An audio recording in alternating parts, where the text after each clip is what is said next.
I'm managing, my property really well. And I was like, I guess I can manage other people's. And it wasn't my intention to ever get into co-hosting. I just had her approach me. And then I was continuing to, scale my own business and buying more short-term rentals for myself. But now I'm co-hosting and I'm more busy co-hosting now than I ever thought I would be. Welcome back, everyone, to the Learn Like a CPA show. I'm your host, Ryan Bakey, and today I have a very special guest, actually my first guest that does co-hosting.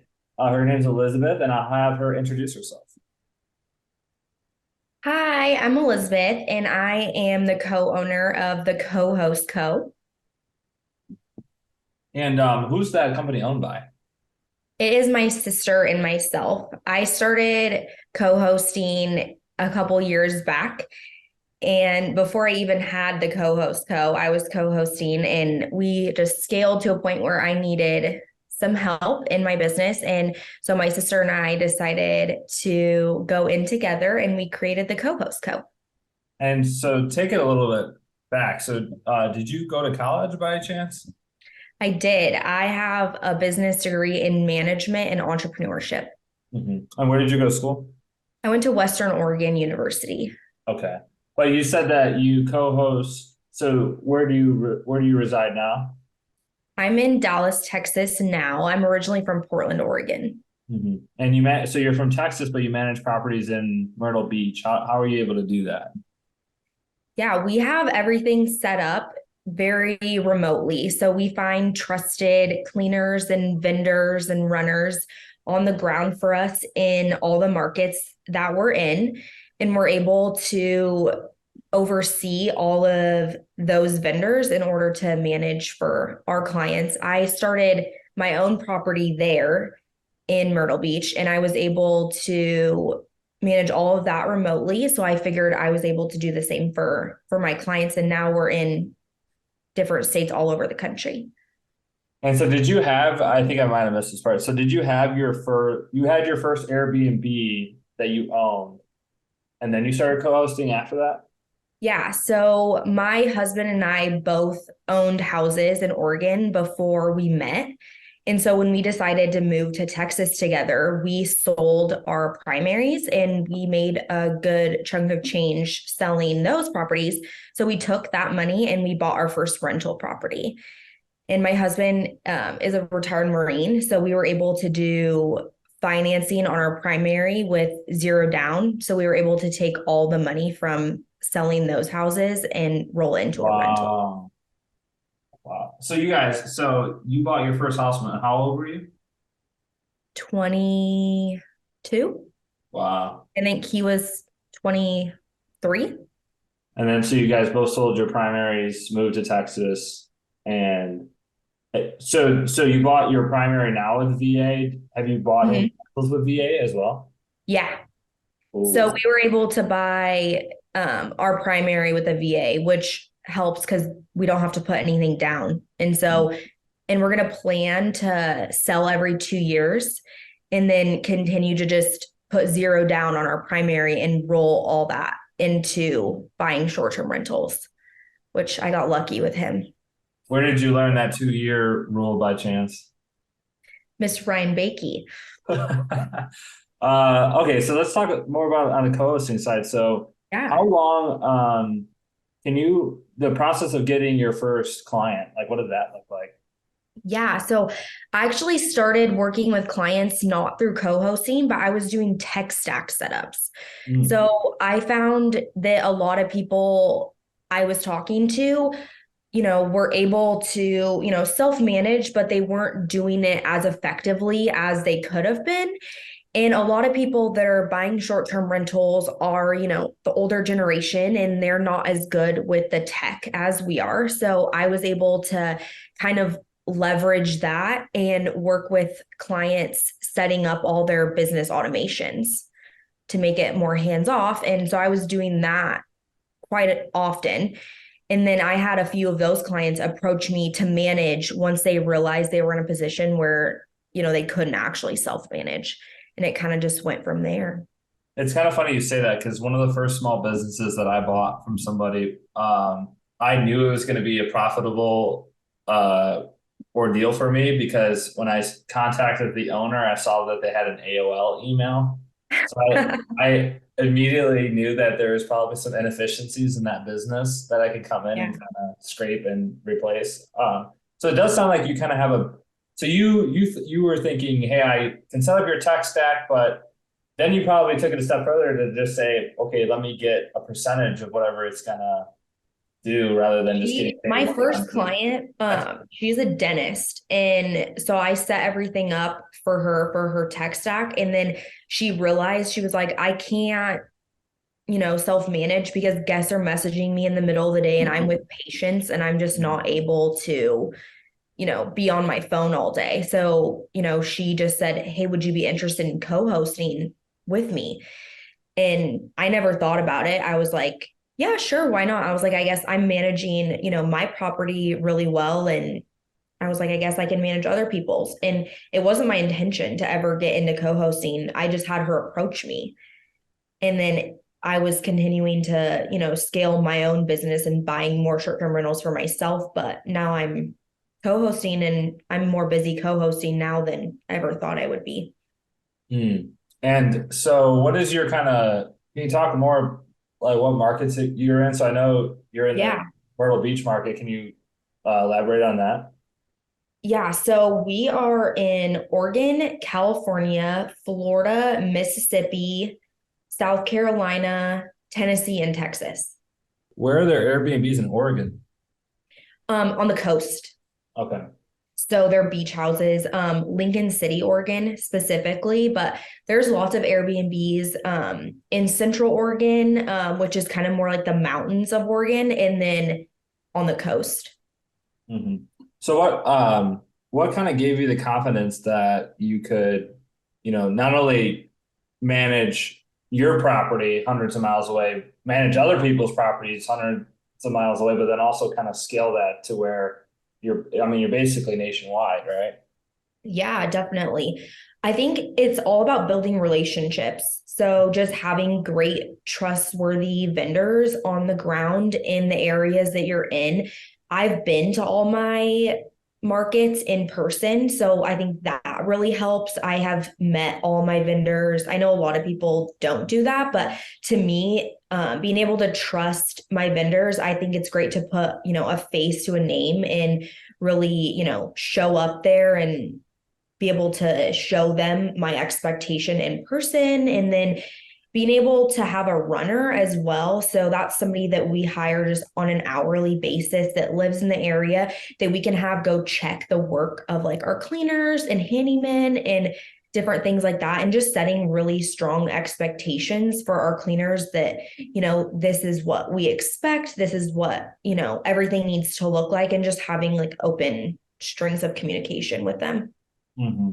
Yeah, I had Michael Chang on the podcast, and I forget what he calls that person. He's got a person like that for his Mhm. arbitrage business. Yeah.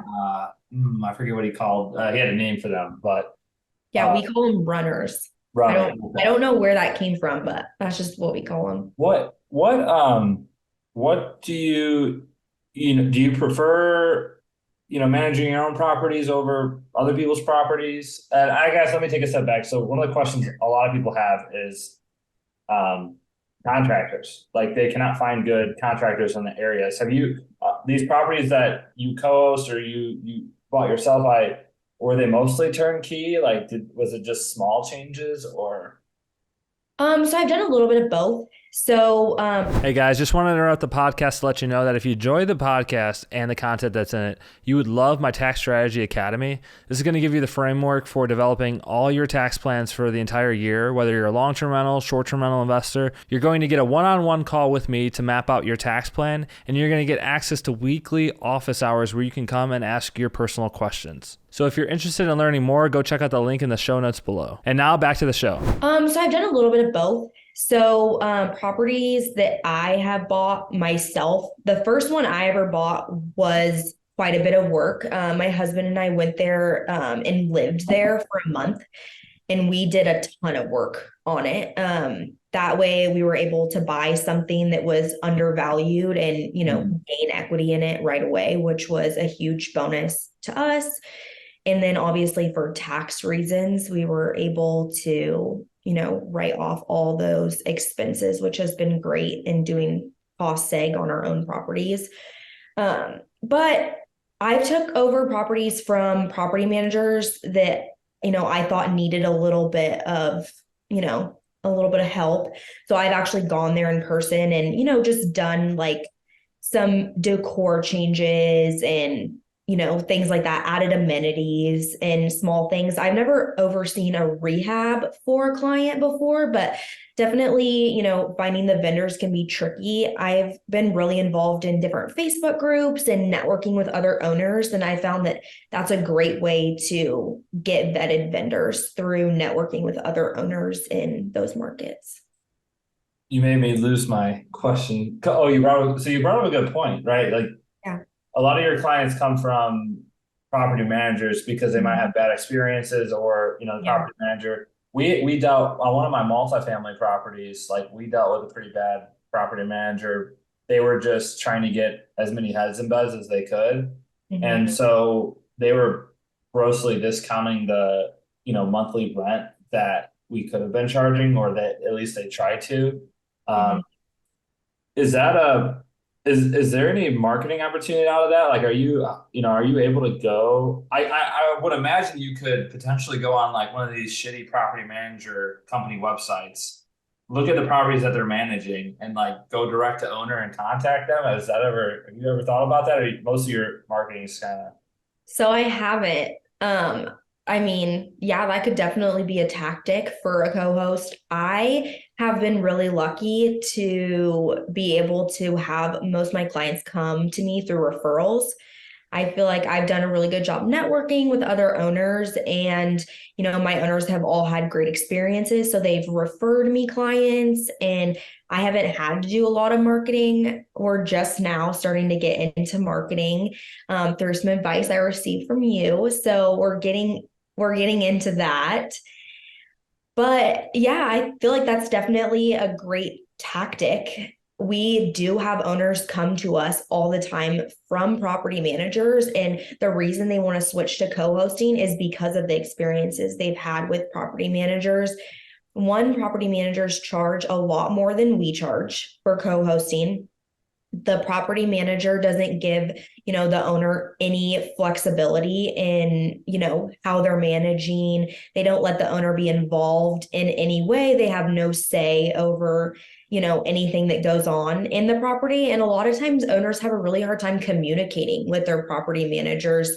They'll reach out to them. They're not receiving the information that they want. And a lot of the property managers are being a little bit like neglectful. So, now with how everything is going with algorithms and marketing and all the things you need to, be managing a property effectively and getting the most out of it, property managers really aren't doing that. They're just, setting the listing and forgetting it. They have hundreds of properties. They don't have time to be, optimizing listings and being in there and changing things around and monitoring prices and marketing to fill gaps that aren't booked and different things like that. So we found that it's a pretty easy sell to owners that have come from neglectful property managers to get them to switch over to co-hosting. So here's a question, and this is maybe advice for somebody listening. So let's say if you were to start over, and maybe you had some cash, would you buy the nicest, biggest short-term rental that you could on your own? Would you kind of maybe take half of that and buy a lesser of a house, but then take the other half and market, start doing co-hosting? If you could go back, is there anything you kind of would change in your process? That's really interesting. If I could take it back to like day one, I wish I would have house hacked for my first property. You didn't? Oh, I feel like that's the training wheels of real estate, no? Right. Yeah, it's a great tool to be able to use. And I tell a lot of like young people that are, our age, that's an awesome thing that they could be doing. I never did that. I would go all the way back to like buying a multifamily, and I would live in it and rent the other side of it, or multiple units. But in terms of short-term renting, no, I think I still would have done it the same. I got our property during COVID, and we got a pretty good deal on it. It's appreciated. We got a good interest rate. So I don't think in terms of when I bought that, I wouldn't have done anything differently.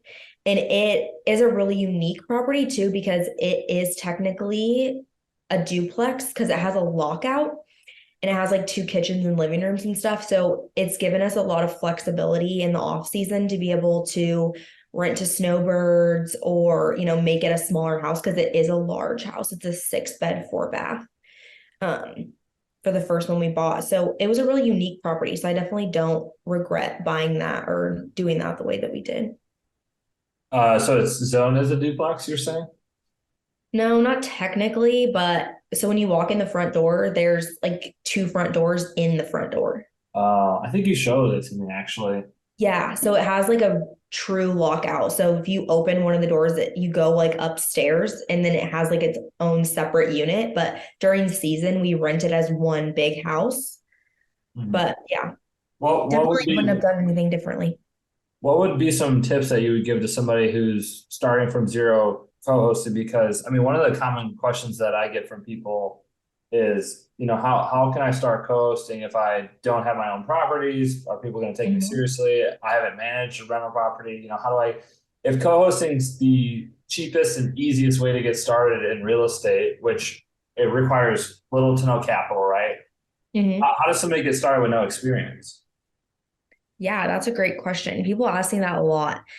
I would say that I would reach out to property owners. I would reach out to other co-hosts that have a lot of properties and see if they'll let you work with them, whether it's through a mentorship or whether it is through you just working for them if they needed help. A lot of co-hosts have VAs that work with them, or, they have employees under them once they get to, a certain level. So I feel like, working with someone like that would be a great way to kind of get your feet wet and, learn the business. And then once you're to a point where you have like a good amount of experience and the business, trying to go out on your own and market to owners and get your own clients, and then eventually buy your own properties.